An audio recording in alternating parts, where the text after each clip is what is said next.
Hello, this is John here with Faris Capital Partners, and welcome to the Multifamily Investor Playbook. So, last week, the Fed in the United States cut interest rates, but mortgage costs didn't fall. They actually ticked up. Now, the problem is many investors expect cheaper debt after a cut. Now, in reality, mortgage rates actually follow long term bond yields and market expectations, not the Fed fund rates directly. So they can rise even after a cut.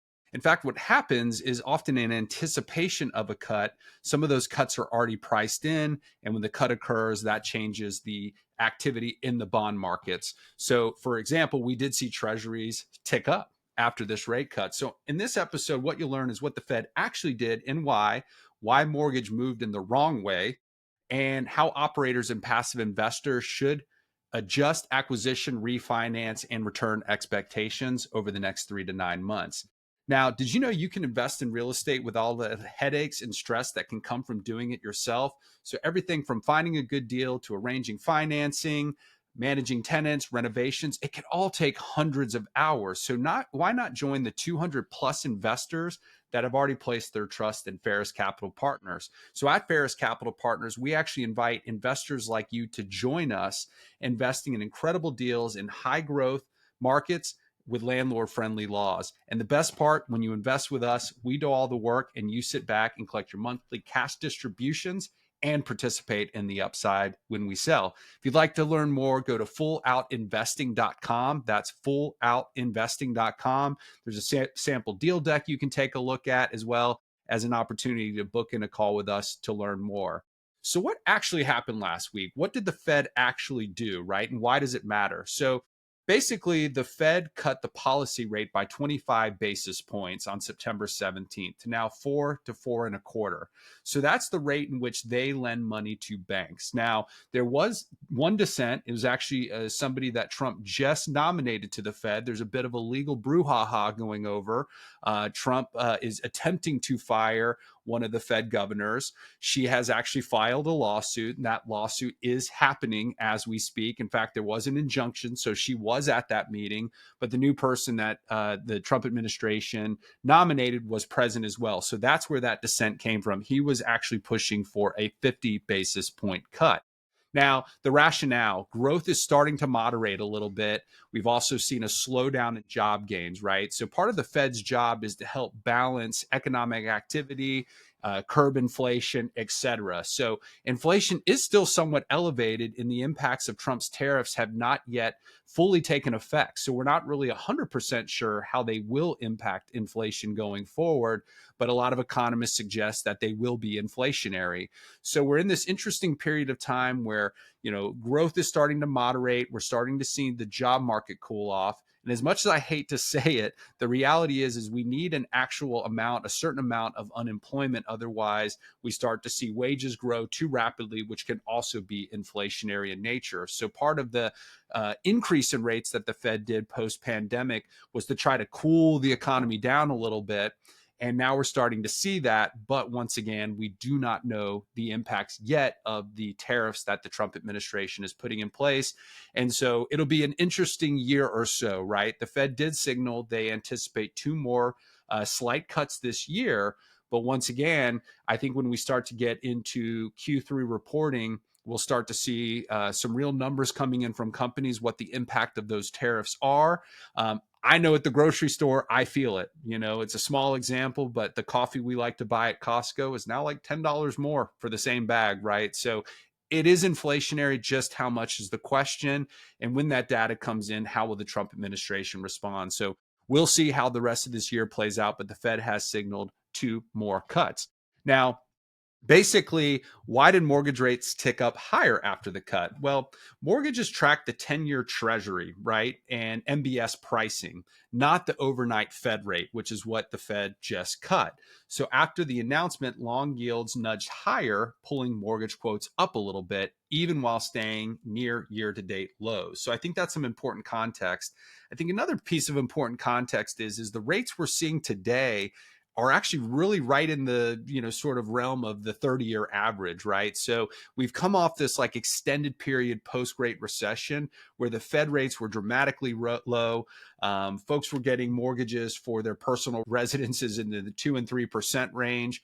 I don't know that we'll ever see that time again, but there's just been this adjustment period because it was such a fast cycle of rate hikes, I should say, that it really just created some shock to the system. So I think people are starting to recognize that this is more like normal, and we're going to probably be staying in this normal rate environment for a while. But it'll be interesting to see once again how tariffs and some of these other policies in fact, inform rates going forward. So what are some of the drivers of the jumps, right? So shifting expectations for future cuts. What's that path forward?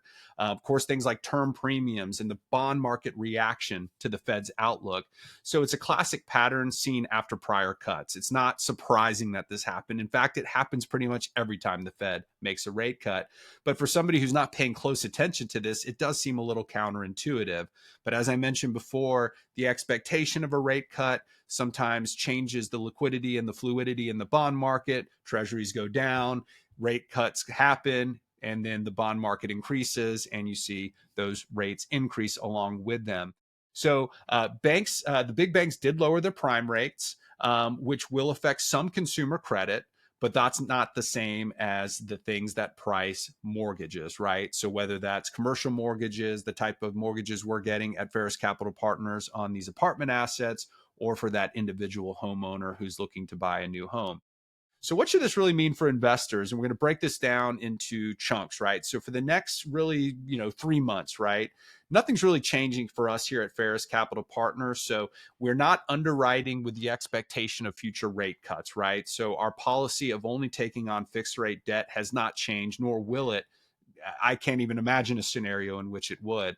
Our view is that if the deal doesn't work with today's fixed rates, then it's just not a deal we're willing to do.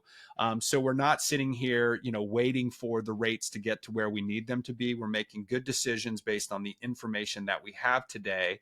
Now, I will say on a recent deal, it's actually our newest investment. We have a few slots left if you're interested. So go to fulloutinvesting.com. It's an incredible 114 unit asset in a submarket of Atlanta, 30 minutes south of downtown, with 12% projected population growth over the next 5 years, limited new inventory, just a great opportunity.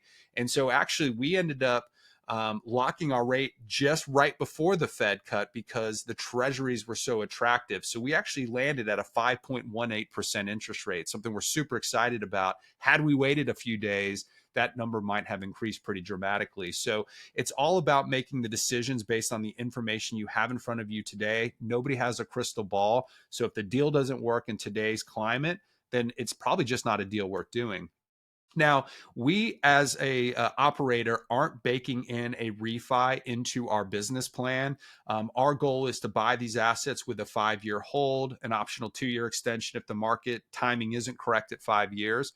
But candidly, our goal is to sell sooner than 5 years. And so it's just that idea that our business plan is baked around deals that are already cash flowing on day one, that work today in today's mortgage climate. So we're not really contemplating refis, but it's not to say it might not happen. There could be a situation where in 5 years, not a great time to sell, but rates have come down. We could refi, cash out, get some of our investors' money back to them, let that deal keep cash flowing, and then time the market when it's a little bit of a better opportunity to sell. But based on that, we're not sitting here trying to contemplate what rates might be in 3 years. Anybody who tells you they can tell you what rates will be in 3 years is a charlatan and somebody to be avoided.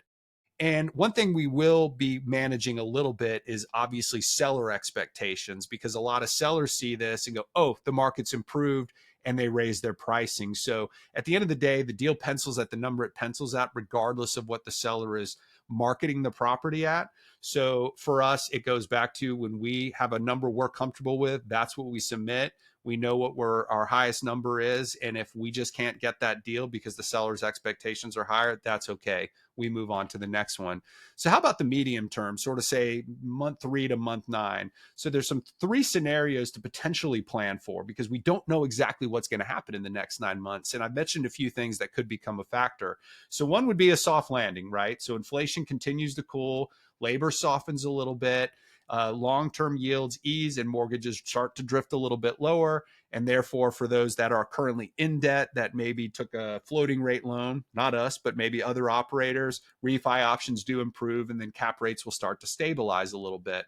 Number 2 scenario that could play out is we get caught in like a sticky inflation plateau, right? So yields stay range bound, mortgages hover in this 6% range. But the upside for operators really just comes from NOI growth and expense control more so than cap rate compression. And then the third is really like a growth scare, right? Potential recession. So we have seen some weaker data on jobs and economic growth. If the tariffs end up having a larger effect on inflation than the administration is thinking, we could see some lagging in the economy. Therefore, we may see rates continue to hover or maybe even go up a little bit. So we're just watching the numbers like everybody else, but we're focused on buying quality assets, workforce housing, lower middle class income housing, making it the best asset in the area, focusing on areas with strong population growth, limited new supply, and demand that can meet the properties we're delivering. And most importantly, rent to income ratio. So buying in areas where we have a 30% or lower rent to income ratio based on average and median income, comparing it to our after renovation rents. So if you're thinking about investing with an operator, that's a key question to ask. They may tell you, well, our rent to income ratio is this, but ask, is that based on the current in-place rents or the post-renovation rents? That's a big one, because if we're planning to raise the rents after we renovate, we still want to make sure that we're very affordable for that average and median income in the area. And that's another one. Make sure they're looking at both average and median, because those can be quite different, right? So, what's our playbook at Faris Capital Partners? I already touched on this. We only do fixed rate debt. If we ever did floating rate debt, it would be with a cap, but that has not come up yet, and I doubt it will.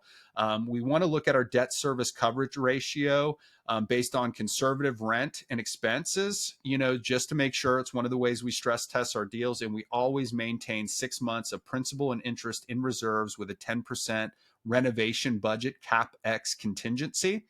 And based on deal timing, right? It's all about the deal itself, not necessarily timing it within the market. So staying disciplined and conservative with our underwriting approach, having conservative exit cap rates baked into our underwriting, and making sure our organic rent growth is not excessive, right? So if the smart money says organic rent growth, and just for the clarity, if you're newer to this type of investing, organic rent growth is just the rent growth we can expect to get just based on renewals without doing any improvement to that particular unit. So somebody comes up for their 1-year anniversary on their lease and they come to renew. What do we project that to look like? So if they say it's 3.5%, we're going to underwrite it most likely at 3%. Just be a little more conservative with the goal of exceeding expectations. Often doing that because of our extreme focus on the resident experience, as well as the quality of our renovations and the way we attack the exteriors and the amenities to just really add value as soon as we close on the deal. And in terms of underwriting guidelines, right? Like really looking at sensitivity analysis around those exit cap rates, and not assuming that rates will drop, and building our business plan based on something that we have no control over. And frankly, nobody could really ever predict. So if you're an LP investor, make sure you're asking these questions of anybody you're considering investing in. What's their debt rate strategy? What kind of reserves do you keep? What kind of assets are you targeting? What's your thesis around that particular asset, the business plan, in other words? And how are you thinking about risk mitigation when you buy this particular deal? So bottom line, some key takeaways. The Fed cut the bank rate. Mortgage rates went up a little bit. Not surprising. It's something that happens all the time. Expect a little volatility over the coming 6 months with rates, and make sure you're really digging into any investment you're thinking of making, specifically if it's with another operator or if it's an investment you're looking to do yourself. But the bottom line is, and this would be the best takeaway, always be disciplined in your investment approach, right? Discipline on debt, discipline on reserves, discipline on underwriting, not chasing headlines, because chasing headlines is the surefire way to find yourself making mistakes.